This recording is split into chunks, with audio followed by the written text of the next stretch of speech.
Good morning class 5th. This is our English book Daffodils main course book of English reader.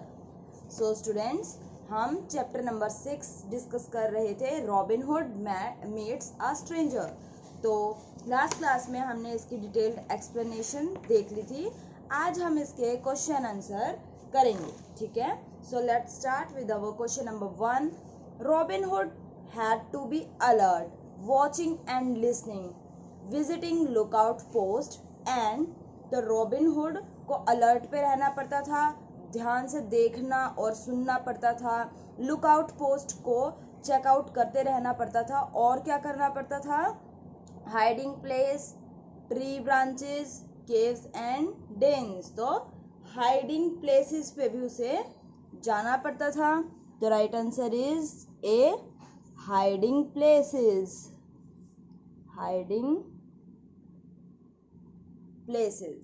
Correct. Next देखते हैं. Robin Hood often went for. तो Robin Hood अक्सर जाया करता था कहाँ पे, डैश इन द फॉरेस्ट. इस काम के लिए जंगल में जाया करता था, पिकनिक के लिए, हंटिंग के लिए या वॉक के लिए. तो पिकनिक के लिए तो नहीं जाता था, हंटिंग भी वो नहीं करता था, वो जाता था वॉक्स के लिए. Right answer is WALKS, walks. Next question देखते हैं. What did Marian carry while walking in the forest. तो जब वो फॉरेस्ट में आ रही थी वो क्या लेके आई थी अपने साथ, gun and sword, dagger and broadsword, bow and arrow. तो हमने पढ़ा था कि जब वो मरियन जंगल में आई थी तो वो डैगर एंड ब्रॉड स्वॉर्ड लेके आई थी. नेक्स्ट क्वेश्चन देखते हैं. In that text, Marian's style of fighting has been compared to dash. तो मरियन के स्टाइल को जो हमने टेक्स्ट पढ़ा है उसको किसके साथ कंपेयर किया गया था, बॉक्सर के स्टाइल के साथ, रेसलर के या सोल्जर के. तो उसका जो फाइटिंग का स्टाइल था उसको कंपेयर किया गया था बॉक्सर के स्टाइल के साथ. आप यहाँ देखेंगे भी, यहाँ कहीं हमने पढ़ा था, देखो ये रहा. Best trick of all, she twice changed hands and fought him left to right as boxer sometime do. तो जैसा कि बॉक्सर कभी कभार करते हैं तो वही स्टाइल उसने यूज किया, तो उसका स्टाइल था बॉक्सर के साथ कंपेयर किया गया था. Next, write true for the true and F for the false statement. तो ट्रू फॉल्स मेंशन करने हैं. Robin had met Marian earlier. तो क्या रॉबिन मरियन से पहले मिल चुका था? हाँ, ऑलरेडी वो पहले मिले हुए थे, तो this statement is true. Next, Marian was in a male attire. क्या मरियन आदमी के भेष में थी? तो ये बात भी बिल्कुल ठीक है. This statement is also true. हमने देखा था कि वो अपने आप को छुपा रही थी ताकि उसे कोई पहचान ना ले. Marian's heart gave a great leap as Robin was brave and handsome. तो हाँ, हमने ऐसी लाइन यहाँ स्टार्टिंग में पढ़ी थी. Marian's heart gave a great leap as she recognized him standing there so slim and brave and handsome. तो ये बात बिल्कुल ठीक है. तो ये स्टेटमेंट भी कैसी हो गई, ट्रू. ये लिख देंगे. Next, Robin was not a fine swordsman. तो क्या रॉबिन एक फाइन स्वर्ड्समैन नहीं था? तो ये चीज हमने पढ़ी थी कहाँ पे, एक सेकेंड अभी बताते हैं.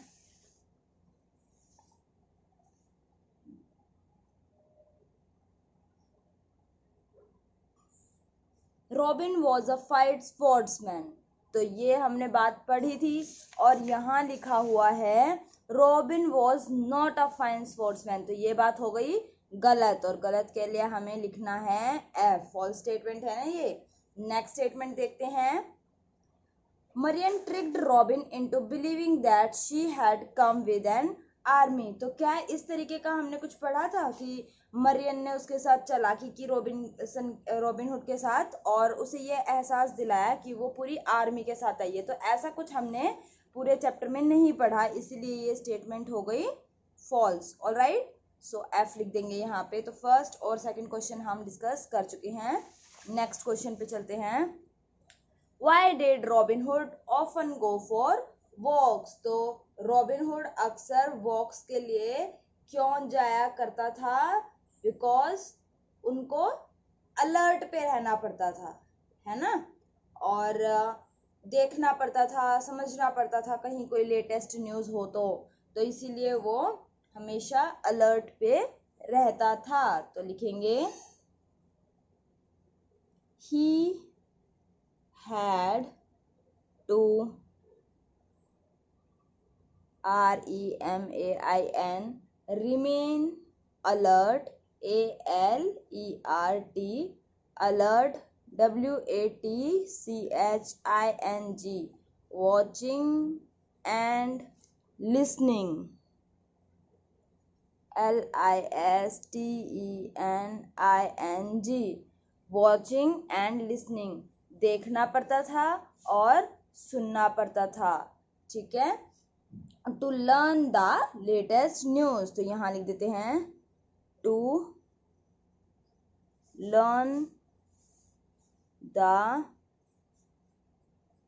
लेटेस्ट न्यूज, ठीक है। दोबारा देखेंगे एक बार। Why did Robin Hood often go for walks, तो अक्सर वॉक्स पे क्यों जाते थे रॉबिनहुड? तो he had to remain alert, उन्हें हमेशा अलर्ट पे रहना पड़ता था, देखना और सुनना पड़ता था। To learn the latest news, की लेटेस्ट न्यूज क्या है उसकी जांच पड़ताल करनी पड़ती थी, इसीलिए वो वॉक्स पे जाया करते थे। तो ये जब हमने चैप्टर स्टार्ट किया था, स्टार्टिंग में ही यहीं इससे स्टार्ट हुआ था, देखो ये रहा। But he had to be on alert watching and listening, visiting lookout posts and hiding places, sometimes slipping into Nottingham to learn the latest news, and this he could do on his own। तो यहाँ से clear हुआ कि वो क्यों जाया करते थे। Robin Hood often went for long walk, तो ये पूरे पैराग्राफ में यही बताया गया है। आई होप आपको क्लियर हो गया होगा। अभी हमने जो पैराग्राफ पढ़ा है उसी से नेक्स्ट क्वेश्चन भी मुझे लग रहा है। Why did Robin Hood go to Nottingham, तो नॉटिंगम में क्यों जाते थे रॉबिनहुड? तो इसका आंसर भी सिमिलरली वैसे ही रहेगा, क्योंकि रॉबिनहुड नई चीजें सीख सके, ठीक है ना, वो समय समय पे कि क्या क्या लेटेस्ट अपडेट हैं उसको पता लगती रहे, इसीलिए वो जाता था। तो डायरेक्टली हम लिखेंगे, चलो लिखो Robin Hood ROBINHOOD, Robin Hood went to NOTTINGHAM Nottingham so that he could learn the latest news news। तो Robin Hood went to Nottingham so that he could learn the latest news, कि उसको लेटेस्ट न्यूज के बारे में पता लगता रहे, सीखता रहे, इसीलिए वो जाता था, ठीक है ना। जहाँ पे अभी हमने फर्स्ट पैराग्राफ पढ़ा वहीं पे ये भी है।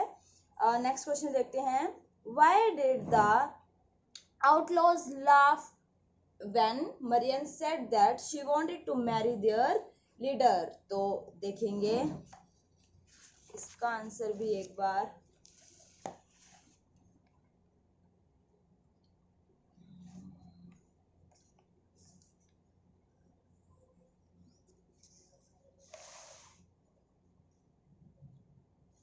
यहाँ कहीं हमने पढ़ा था इसे, हाँ ये रहा। Fetch me your leader, I have come to marry him. At this, the outlaws laughed. Our leader is no woman, but the man who stands at your sword point. तो इसका क्या मतलब हुआ कि वो लोग इसीलिए हंसते हैं क्योंकि वो उनको पता है कि वो एक लड़का है, कोई लड़की नहीं जिससे वो शादी कर सके, तो इसीलिए वो हंसते हैं। तो इसका आंसर हो जाएगा, इसका आंसर यहाँ कंप्लीट नहीं आएगा, डायरेक्ट लिखेंगे because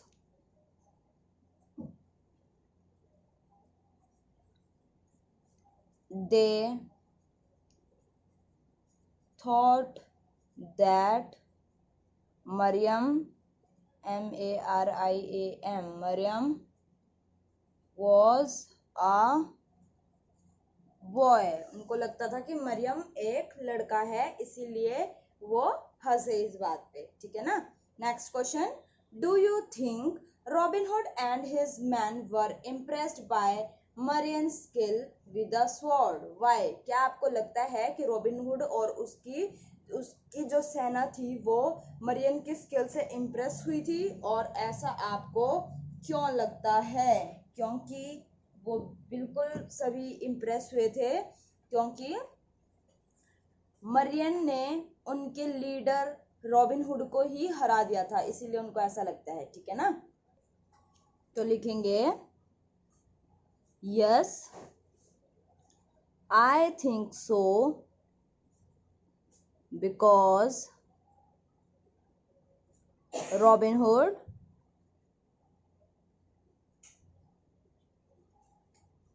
was the leader of outlaws, वो आउटलॉज का लीडर था। Marian, Marian dressed up as a boy, Mariam एक लड़के की तरह ड्रेसअप थी और उसने रॉबिनहुड को हरा दिया था, ठीक है ना। Mariam dressed up as a boy had defeated Robin Hood, उसने रॉबिनहुड को हरा दिया था और उसको उसी के कैंप में एक गद्दार की तरह लेके गई थी। एक प्रिजनर होता है, मैंने आपको पहले ही बताया था प्रिजनर क्या होता है, कैदी, ठीक है ना। तो एक कैदी के तरीके तौर पे वो उसे कैंप के अंदर वापस लेके जाती है। तो लिखेंगे she had then marched marched him to his camp as a prisoner, prisoner, ठीक है। तो एक बार दोबारा से देखेंगे, do you think Robin Hood and his man were impressed by Marian skill with the sword, why? Yes, I think so because Robin Hood was the leader of outlaws. Marian, dressed up as a boy, had defeated Robin Hood. She had then marched him to his camp के बाद ये as अलग से है, camp as a prisoner, clear है। तो next question देखते हैं। ऐसा करते हैं, पहले लॉन्ग क्वेश्चन से पहले एक बार हम रेफरेंस टू द कॉन्टेक्स्ट देख लेते हैं। So answer the following question with reference to the context. We do not welcome stranger in the greenwood, तो हम बाहरी आदमियों का, अनजानों का स्वागत नहीं करते हैं जंगल में। Who said this and to whom, तो ये बात किसने कही और किसको कही? तो ये बात कही थी रॉबिनहुड ने मरियन को। तो लिखेंगे the given line was said to लिख लो Marian, Marian, said to Marian by Robin Hood, या फिर ऐसे भी लिख सकते हो the given line was said by Robin Hood to Marian, एक ही बात है, कैसे भी लिख सकते हो, ठीक है ना। नेक्स्ट क्वेश्चन, और ये है कहाँ पे, ये लाइन आप देख लेंगे एक बार। We do not welcome stranger, यहाँ कहीं मिलेगी ये लाइन, ये रही, we do not welcome stranger in the greenwood, you should go back the way you come. तो ये रॉबिनहुड ने कही थी और रॉबिनहुड और मरियम बात कर रहे थे। तो उनके बीच की ये कन्वर्सेशन थी। क्लियर है? नेक्स्ट क्वेश्चन पे चलते हैं। Why were stranger not welcome in greenwood? तो स्ट्रेंजर का स्वागत क्यों नहीं किया जाता? क्योंकि वो एक आउटलॉ कंट्री थी। Because it was an outlaw country, because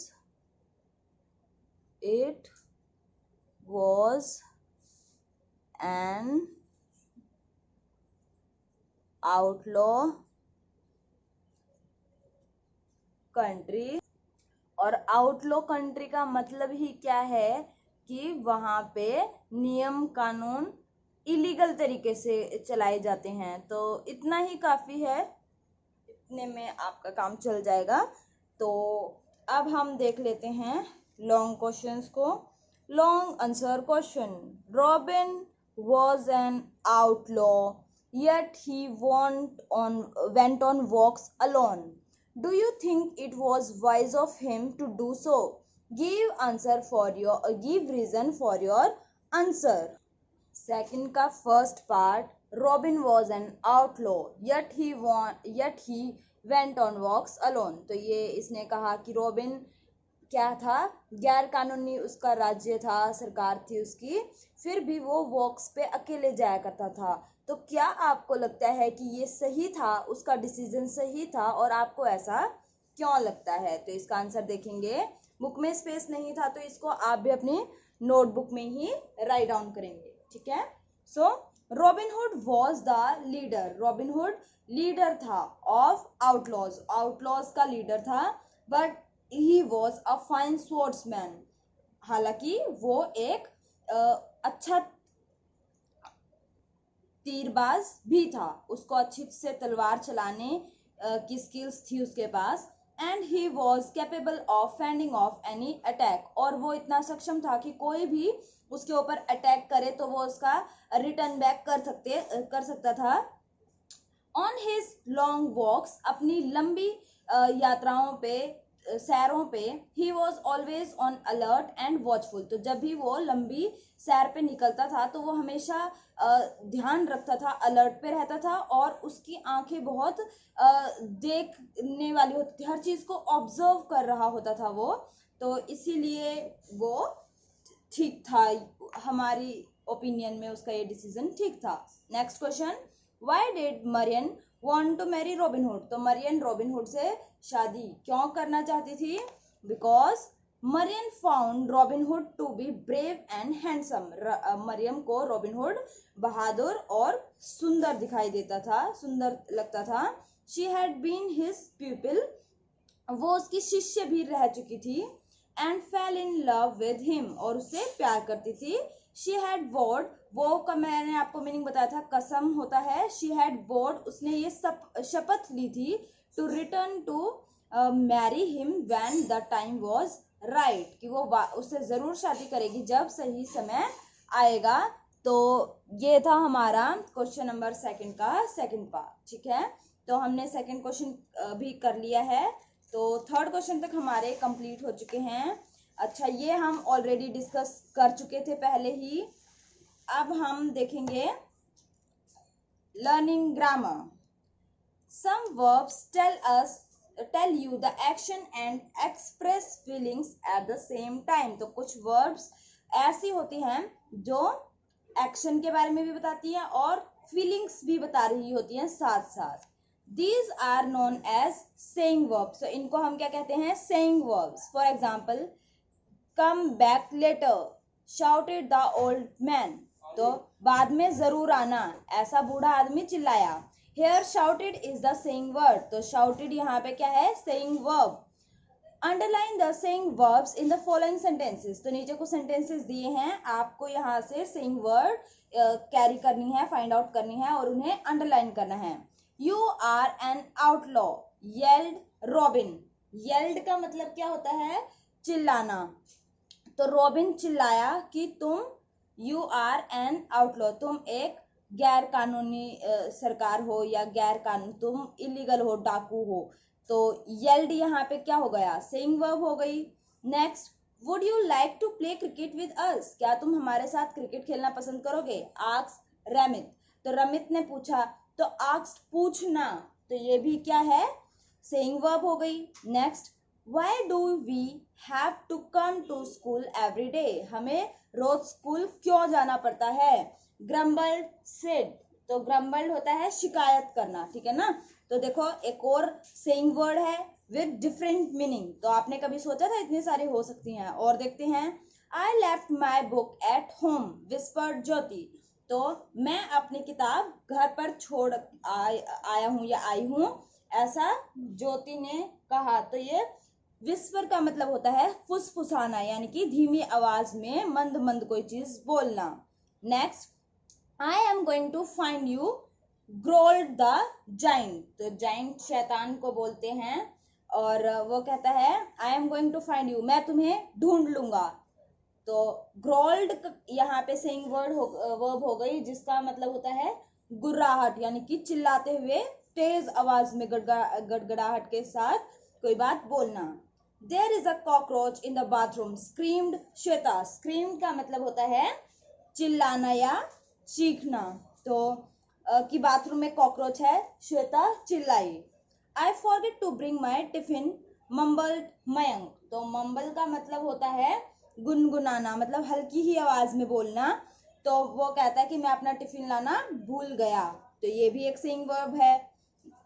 next, I have injured माई नी, मैंने अपने नी को इंजर कर लिया है। मोन आदित्य, तो कराहना या विलाप करना होता है मोन, शोक जताना, इस तरीके के वर्ड्स के लिए हम मोन का यूज करते हैं, ठीक है ना। तो ये हुई हमारी सेइंग वर्ब। तो देखो आपको ये सभी सेइंग वर्ब अपनी नोटबुक में लिखनी है, और जो जो मैंने इनके मीनिंग बताए हैं साथ में वो मीनिंग भी लिखेंगे, और बुक में ये कंप्लीटली फिल कर लेंगे। कोशिश क्या करो, जो बुक में स्पेस है जितना वहां आ जाए तो वो बुक में ही करो, और जो बच जाता है, जैसे मान लो सेकंड के दोनों पार्ट लॉन्ग हो गए थोड़े, तो ये नोटबुक में कर लो, और बाकी बुक ही सेंड कर दिया करो चेकिंग के लिए, ताकि आपको भी ज्यादा मेहनत ना करनी पड़े अलग से इनको नोट डाउन करने में, ठीक है ना। तो आज हमारा ये वाला चैप्टर कंप्लीट हो चुका है, और नेक्स्ट क्लास में हम चैप्टर नंबर 7 स्टार्ट करेंगे, eureka the story of Archimedes. So that's all for today. Thank you and have a nice day.